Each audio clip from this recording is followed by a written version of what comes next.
Hey everyone, I am glad to be here. I am going to give you some really good content today and coming up in this series. So this is something I've been meaning to do for a while. I went to the National Achievers Congress 2017 is what it was called. It's supposed to make everybody who goes to it feel really good probably. But anyway, I went to that this year, which was on March 1st. And I know it's a couple of months later, I'm getting this finally out, just been busy with so many things. But I want to share with you guys basically who the speakers were, what their credentials were, what my takeaways were from this. I want to share all those with you because there were some awesome people. You know, the headliners were Robert Herjavec, who this video is about, Gary Vaynerchuk, and Tony Robbins. Those are probably three names that so many people recognize at this point. So I want to share with you in this video what I learned from Robert Herjavec, and hopefully you can take that and move forward in whatever you're trying to accomplish right now. Okay, so look for those other videos, and without any further ado, let's get started. So here he is, the man himself, Mr. Robert Herjavec. I took that picture myself. No, just kidding. Got this one off the internet. So let's get into what I learned here. First of all, a little quote from him. Today we do what others won't, so that tomorrow we can accomplish what others can't. That's pretty awesome. That gets at doing what is necessary, putting in the hard work, which is a mantra of basically every successful entrepreneur I've learned from. So don't be afraid of rolling up your sleeves and getting down to hard work, all right, guys? Okay, so here are some of his accomplishments that I wanted to highlight for you all. First, he has built and sold multiple IT companies, especially two big companies like AT&T. This is kind of a common, I don't know if you'd call this a trend, but this is what a lot of businesses have been doing, you know, out of Silicon Valley, for example, is they basically have an idea to improve maybe a small niche area of an industry. They build a company around it, and they get gobbled up by a bigger company like Facebook, for example. In this case, Mr. Herjavec's business was around IT, so AT&T was a perfect fit for some of those. So then he also started what is called the Herjavec Group, which is, well, I'm quoting here, an expert team of highly dedicated security specialists supported by strategic and emerging technology partners who are laser-focused on information security for our enterprise customers. So that's a quote directly from his website, the Herjavec Group website there. So I'll link to that as well. But he is also a best-selling author of two books. One was titled Driven, and the other's The Will to Win.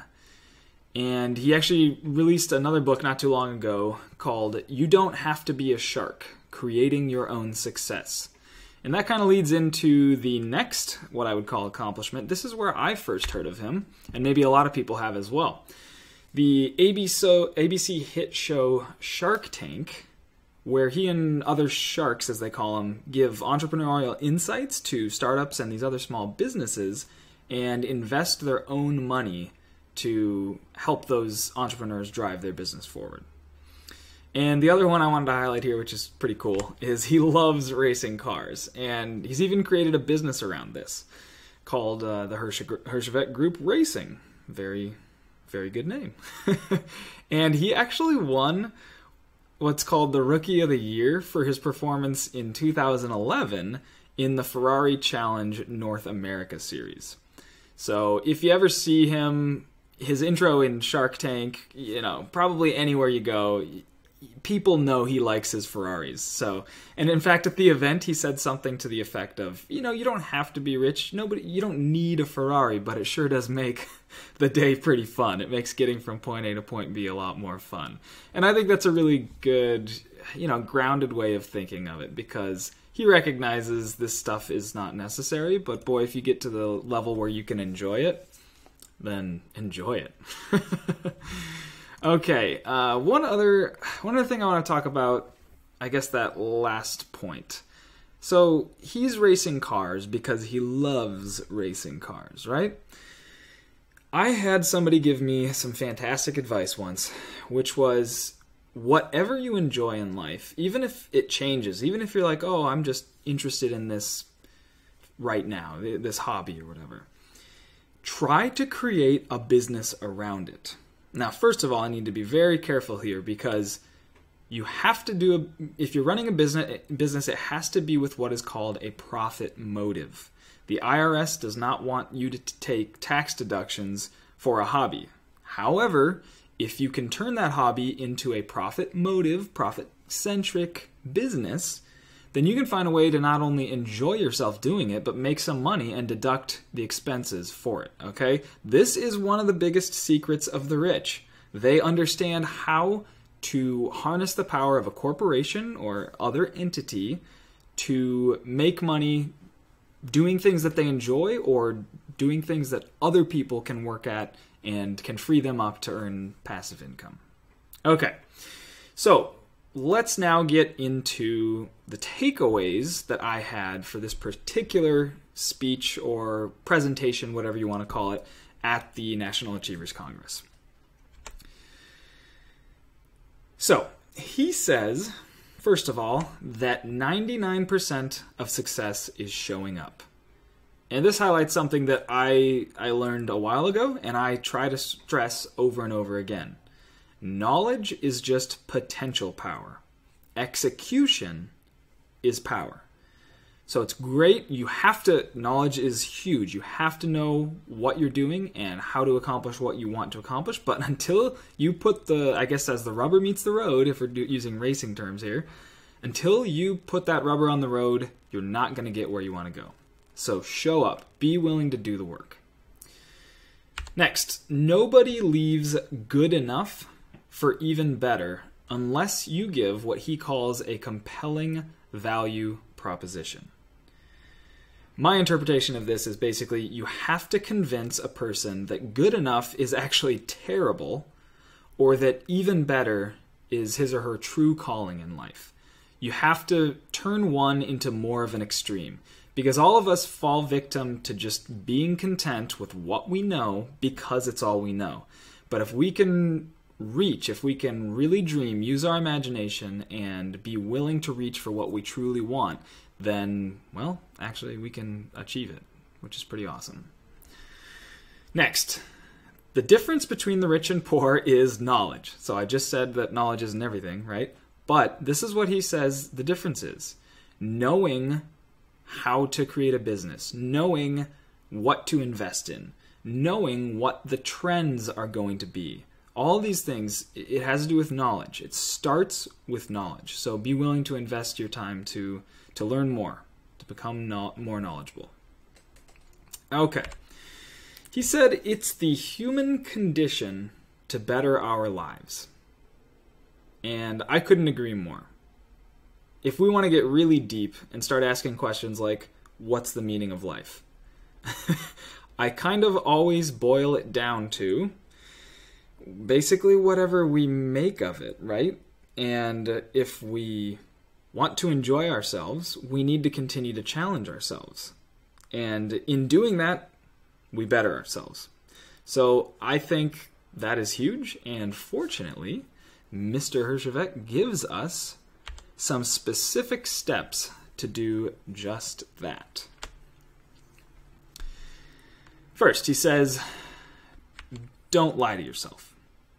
That's pretty straightforward and obvious, but I think a lot of people lie to themselves. And maybe it's self-serving denial or whatever because you're in an uncomfortable position that you don't want to admit what you're doing is not getting what you actually want, right? You're not getting the results that you want. But you convince yourself that, oh no, I'm actually happy where I am. I was there for quite a few years trying to find a way to make the corporate world work for me. And say, no, I mean, everybody else seems happy enough with this. It must be something weird with me. I guess I'm happy enough. No. When you compare it to what you actually want in life, whatever this is for you, there's a difference. The grass is greener on the other side if you're willing to find out what you actually want. Okay? Next, he says, invest in yourself through knowledge and experience. That's pretty straightforward. Be willing to read a book. Be willing to buy an online course. Be willing to take an internship and put in the hard work to learn from a master in your area.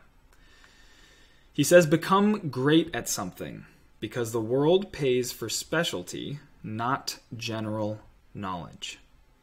Okay?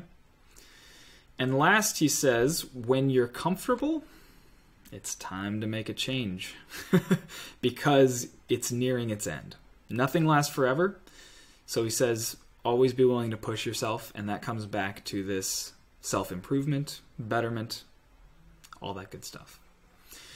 So one thing I've learned a lot about, yes, the final one, purpose. It can't be just about money is the first thing he says. But he says you have to have a purpose, something that's bigger than yourself, something that's pulling you. I mean, there's always going to be somebody with more money, and there's always going to be a way for you to make more money. So maybe you set a number that you're trying to reach, and that's great to have a goal, and it's even greater to accomplish that goal. But once you do, there's always going to be a higher number you're going to set. It's never enough, right? So instead, there has to be some other purpose that you're driving towards. Don't forget to have that. Okay, so I guess just a few of my own thoughts on this. One thing I've learned a lot about, mostly through my one-on-one consulting, is first of all the point he made about people paying for specialty, not general knowledge. This is because it takes many more resources to become great at something than to be good at a few things. Master of a trade rather than jack of all trades. However, in my opinion, it's important to remember that any entrepreneur will need a lot of general knowledge as well. Otherwise, you're going to run into all kinds of trouble and bankruptcies and failures and stuff that you didn't see coming because you didn't learn some of the basics. Okay? However, again, I think we should all learn a base of general business knowledge if we're going to be entrepreneurs. But I'll take something from one of my favorite authors and teachers, Robert Kiyosaki, Rich Dad, Poor Dad. He talks about the entrepreneur as the generalist. And the generalist has a vision. He then organizes and directs the efforts of multiple specialists to drive towards that vision that he wants to reach. So maybe that's another way of thinking about it. I think the entrepreneur has to have that general knowledge and has to probably have some specialist knowledge around whatever their industry or passion is, right? But it's okay to recognize that you don't have to be a one-man team, and you can hire people who are specialists in the right areas to make your business a success. And his final point about having a purpose is real. I think that's so big. I feel compelled to succeed in my business to help other people who don't have access to the knowledge I've acquired. I learned it from other people. I'm not this genius, but I've learned it from others, and yet there are still so many people out there who are putting off their dreams because they're either afraid or they're intimidated. They're afraid of losing their job, or they're intimidated by how hard they think it is to start their own business. So whatever it takes, I want to help you get to where you want to go and lead the life you want to lead. But really it starts with believing it's possible. And that's where I think it's great to look at people like Mr. Herjavec, who, he started a little boy in communist Yugoslavia and came over on a boat. And look what he's made it to today. Look at how successful he is today. So I hope that's enough evidence for you to just know that you can succeed in whatever you're attempting to do. Okay? With that, very related, I'll leave you with another quote, which I don't think I put here in the slide. Nope, black screen. I'm just going to say it, and you can stare into the deep blackness and think about it. This is probably one you've heard before. Whether you think you can, or whether you think you can't, you're right. That's by Henry Ford. So get the right attitude, and make sure that you're ready to accomplish whatever it is you want to accomplish. Thanks a lot, everyone, and look for more in this series. I will see you next time.